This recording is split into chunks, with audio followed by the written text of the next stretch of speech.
Regrettably, I'm about to cause trouble. Written and narrated by Amie McNee. Chapter 16. Maude? Rufus was calling for me. Maude, where are you going? Hildy and Rufus followed me out into the street. My ears were filled with my own heartbeat. You're in your underclothes! That was Zita's voice. I didn't reply. That mother-swiving Reggie. I saw him in my mind's eye, gaunt, thin, all in black, with cheekbones like the devil. Sharp. The devil had sharp, evil cheekbones, presumably. And so does Reggie. I could feel people's gaze on me. Wild woman in her nightgown, marching up the street. I knew where he lived. I knew where he destroyed women and killed their kin. It was out the back, behind the high street shops, in a dark, damp death hole, no doubt. More like a cave than an apothecary, I bet. Wizard worker and healer.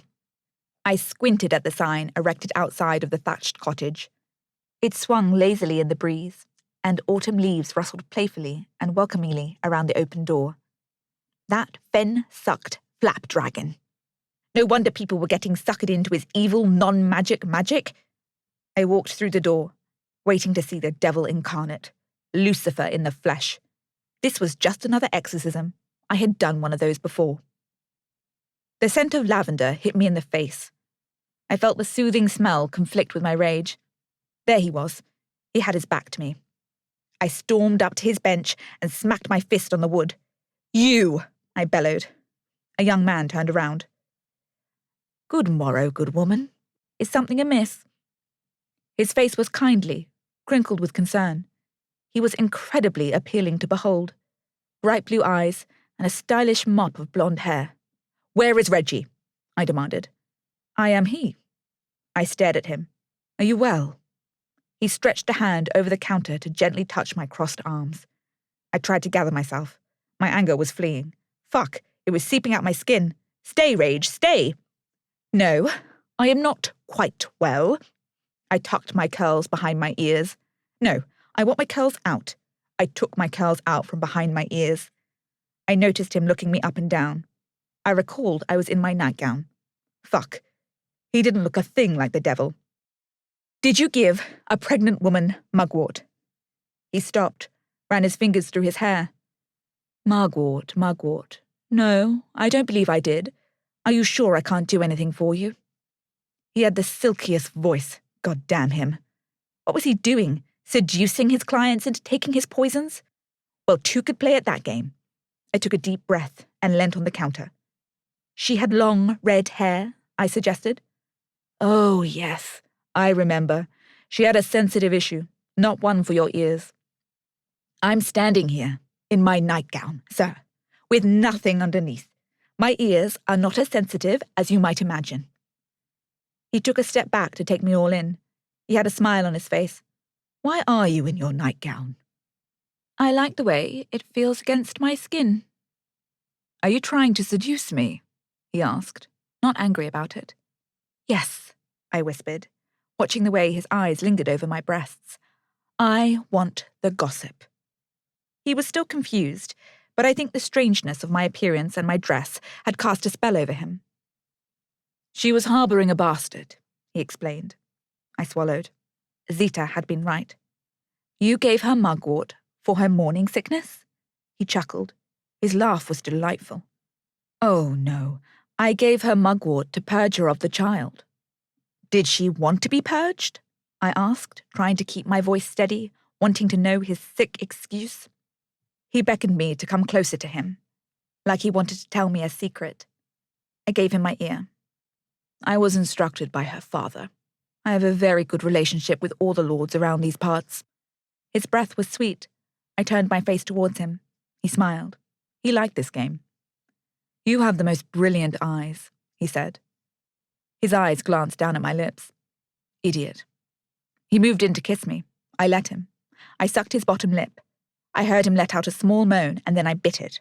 He tried to pull away, but I held on. Panicked, making a ridiculous noise like an animal caught in a trap, he pushed me in the shoulder, and I let go. What the fuck? His lip was bleeding. You shouldn't have done what you did. What the fuck? He said again. You shouldn't have done what you did, I said again. It is my God-given calling. The people here need me, he said.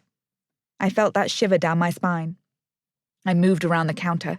He backed up against the wall. This is women's work. He held his chin high, trying to maintain his power. It was a financial agreement between two men, a lord at that. I could feel the bees buzzing round my body, the energy rising. You must stop practicing. He gave a short, sharp laugh. You're a succubus, he declared. Maybe I was. You must stop with your false curses and your profane relics and your evil doings. I was close to him again. I saw a dribble of blood drip down his chin. Do you think me the devil? Do you think I am the doer of Lucifer's bidding? No, I shook my head. A wizard of Lucifer's bidding would actually be able to perform magic. All you do is pretend. You must leave. I will leave when you promise to stop your fraud. Who are you? He said. I'm Maude. I'm the charmer. He squinted back at me. Hildy and Zita's new witch. Aye. He took a short, sharp breath, then pushed me out of the way, moving to the door of his shop. I should have known. If you do not leave right this moment, I will call the steward and have you removed and locked away as a madwoman. I promise you, he will not need much convincing. He touched his lip again and winced. I stood taller. My dress had come up around my ankles. I had never felt more powerful. You are indecent, he said. I can see your breasts under your dress. If he looked closely, he would see my mark. You liked it a moment before, I reminded him. He opened the door. Will you persist in your practice, Reggie, or will you leave it to the women with the true power to wield it? I'm calling the steward. He went to exit. I blocked his path. I do not fear you, he said. Where God bids a curse, there is cause to fear cursing. I do not fear you, he repeated. You have no powers. I lifted my skirts. I didn't want to flash in my purse. I might have been mad, but I would have some dignity. I lifted the hem just high enough that he saw the beginnings of my mark on the inside of my leg. His eyes balked at it. Which? He whispered. I replied. It stretches all the way up my body, I assured him. He crossed himself. I shut my eyes, went down on my knees, and put my hands in the air. What's your last name, Reginald? Baldwin, he whispered, then gasped and put his hand over his mouth as though I had compelled him to say it. Reginald Baldwin. I did not hear footsteps. I had frozen him to one spot. I have 3 curses for you. 3? I heard him breathe. 1, I barked. I wish that all the meat and drink you eat might up and down in your belly, never to settle. Codswallop, he choked. 2. May nothing prosper, nor go forth that Reginald Baldwin has taken in his hands. May his false work fall to the ground. The words were spilling out of me. Had I read them before? I will undo these charges. And finally, my calm words cut through his hysteria. I wish that before you die, you might crawl upon the ground like a toad upon all fours. I had pulled that one from nowhere. I was unsure of what it even meant, but it was affecting him. I felt his hot breath on my face. I stretched my hands above my head, pushing my chest forward and feeling all the godliness of my body. I smiled and opened my eyes. You curse me because you cannot be bothered to kill me. He shook his head, his mop of blonde hair falling in front of his eyes. You're a murderer, a lazy one at that. Trust me, Reggie. Death will come. I rose to my feet. But in the meantime, if I hear a whisper of you continuing your practice, I'll send the ghost I recently evicted from Lord Sotheby's place to you. I know it's looking for a new residence. Leave, now. I loved how afraid he was of me. He could easily pick me up and put me out, but he wouldn't touch me. Gladly. I opened the door and walked out into the cool morning air. I heard Reginald slam it shut behind me. I had not been cold on my journey here, but now the air bit through my nightgown. I took a deep inhale and breathed out a puff of cloud, like a dragon. Are you done, Lady Maude? I jumped. It was Rufus. You follow me, Fairy? I asked, momentarily affronted. Then I noticed he was carrying a cloak. I worried you might be cold, he said. Or murdered. I walked to him and let him wrap me up in the thick green material. I am very cold, but still unmurdered. Thank you, Rufus. I had been so close to being proud, to walking home cold for the sake of being independent, but I didn't have the energy, not after that. I looked behind me. Reginald was nowhere to be seen. "What did you do to him?" he asked, as we began the walk home. I held in my reply as we passed an apple merchant. I could feel him goggling at us. The villagers are scared of me. People can tell I'm a witch now. For some reason, Rufus laughed, a cold laugh that didn't reach his eyes. What? What's funny? It's true. I saw it in that merchant's eyes. He can tell that I'm a witch. He knows I just laid some god-awful curse on another human being. I am an outsider. "Maude," Rufus said sternly. "They're worried you've been stolen by a Moor. They're not scared of you, pretty, small, pale lady." I blushed. "Do you really think you cursed him?" he asked. "I'm not sure. We'll have to see. I only hope he stops ruining people's lives."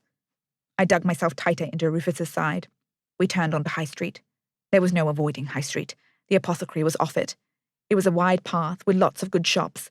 My mother got her dress materials and brooches from the gentleman to my left. He was so handsome, Rufus. It surprised me. "The better looking you are, the more you get away with." He smiled at me. "That's why you get away with being so rude." "All well, young lady," said an old woman from an upstairs window. "Perfectly well, good woman," I replied. Rufus picked up his pace and looked straight forwards. "We don't need blackamoors brought into our kingdom," yelled someone behind us. I wanted to yell back, but I did not. By the time we stood outside of the apothecary, Rufus had been yelled at nearly a dozen times. He hadn't said a word, nor had I. I stared at the door. I didn't know whether my heart was thumping because of our walk home, or if it was because of what had just happened, or because now I was back at the witch's den. Had my actions changed me? I stared at the small wooden door, my eyes fixed on the fox-shaped knocker. Did my actions mean there was no turning back? "You don't have to go in," Rufus said quietly from behind me. He was so patient with me, always waiting for me, always giving me space to bewitch men and stare at door knockers. I bit my lip and put my hand against the wood of the door. It was old, splintered. I thought of the only home I had known before. It had big doors I wasn't strong enough to open by myself. I did not like the thought of giving in to these witches, of letting them think they might have been right about me all along. But this door was warm from the soft sun's beams, soaking up all the heat it could get. This door welcomed anyone, including me, including my mark. "I like this door," I told Rufus. He made a deep noise, in his chest. In agreement, I thought. I turned to him. "Hildy told me I wasn't dead." "Hildy was right. You are not dead." I sighed reluctantly. "I suppose." "Did you try to fight her on the fact?" he asked. I nodded. "You like to argue with the witches." It was a statement, not a question. "They always try to tell me how to feel, what to do, and what I am." "Like Hildy telling you you're not dead." "Exactly." "Why don't you tell them how you feel then? Why don't you tell them what you want to do and who you are? You tell them whether you are dead or not dead." I lifted my chin up, surveying the fairy. I took a deep breath. "Do you know what you want?" he asked. I had never been asked that question, not ever, in my whole life. I did not know what it felt like to think about what I might want. I thought for a long moment. Rufus stood completely still, giving me time. "I want to bury my trunk of clothes and never return it." "I can help with that," he assured me. "I want to fill our room with dried lavender and hang it from the beams like Hildy does in her rooms." His lips twitched, hinting at a smile, but I kept my face deadly serious. "And I want to find some of those purple stones, the ones with the teeth that shine." He nodded ceremoniously. "And what shall we call you?" I thought about it for a moment. "You can still call me Maude. I like the name Maude. But it is no longer short for Magdalene. It is only Maude." "Then all those things will be." We stood staring at each other for some time. "Let us go inside, Maude. It is the witches you must tell, not me." I put my hand on the fox's nose and turned his snout, lifting the lever of the door. "What if Zita doesn't let me stay?" I whispered. "You won't know unless you talk with her." The witches were in Zita's room, bent over a chart of the stars. "Are you trying to divine what I did to Reggie?" I asked. "What were you thinking?" snapped Zita. I don't know, I admitted. What did you do? I shivered to think back on it. I cursed him. They looked at one another. I think. There was a long, drawn-out silence. I looked at Rufus, begging him to say something. Someone say something. He was fairer faced than I expected. Rufus stifled a laugh. The women continued to stare at me. I kissed him, I confessed. Zita sat down behind the desk. What? I kissed him, I said again. I tapped my lips to aid Hildy's understanding. Oh, I understand perfectly well what you said, my dear, she said. Did you kiss him or did you curse him? Both. Zita gave a long exhale. It was some sort of seductive cursing combination. I would have paid a lot of money to see that, Zita mumbled. I think I may have impressed her. He had given the woman the mugwort upon her father's instructions. He's fucked up. I was trying to validate myself, validate what I'd done. He is a piece of work, Zita confirmed. So I kissed him and then I cursed him. I shrugged. What more do you need to know? Do you wish to stay with us, Maude? Asked Hildy. I hardly have anywhere else to go, do I? If you wish to stay, Zita replied, you will have to prove yourself worthy. We are not a poorhouse. There is one nearby that will take you in if you cannot tolerate our rules. You cannot use this place as you have been. You cannot make Rufus sweep the floors. You cannot look down your nose at our craft, and you cannot pretend you're at court anymore. You can stay here as a witch, or you can leave us as a peasant. You cannot go anywhere as Lady Magdalene anymore, and you must remember that. I felt suddenly small, vulnerable, and weak. Have you heard the death now? I asked, my voice constricted. Is there word on the street of my passing? Aye. Sweating sickness, lots of talk, poor Lord Beckett, only a few weeks after the wedding, so sad. Zita's expression was flat, her voice completely even. Rufus touched the small of my back. What were you talking about before we came in? He asked me in a whisper. I want to stay, I told him. Tell them. I want to stay. And I want to fill my room with dried lavender and hang it from the beams like Hildy does in her rooms. Of course, Hildy nodded. And I will not return my trunk to the Lady Shaftsberry. I wish to bury it, keep it hidden, so that even when they send their people to pry it out of my hands, they cannot find it. That can be done, but there will be a period of probation. Zita spoke clearly. We will make our final decision at harvest. You must prove yourself worthy between now and then. Do you agree to those terms? Why don't you like me? Do you agree to those terms? She asked again. If I must,